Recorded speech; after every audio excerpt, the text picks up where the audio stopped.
മാങ്ങ അങ്ങനെ തൊലി കളഞ്ഞിട്ടിട്ട് ഇച്ചിരി വെള്ളം ഒഴിച്ചിട്ട് ഒന്ന് തിളപ്പിക്കും. ഒന്ന് നന്നായിട്ടൊന്ന് തിളയ്ക്കുമ്പോൾ ഒരു ചെറിയ വേവ് പോലെ അതിനകത്ത് വരും.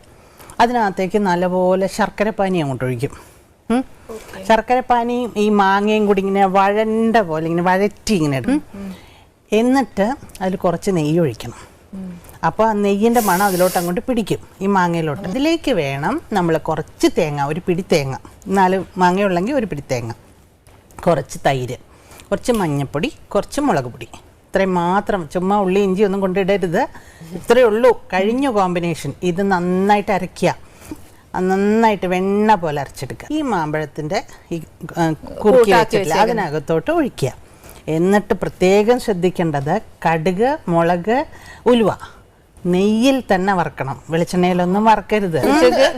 വെളിച്ചെണ്ണയിലൊക്കെ വറുത്തത് സാധാരണ പുളിശ്ശേരിയായി പോകും. കളം പോലെ ഇരിക്കണം, കുറുകിയ പോലെ ഇരിക്കും, ഒരു പാത്രത്തിൽ ഇങ്ങനെ കുറുകിയ പോലെ. എന്ന്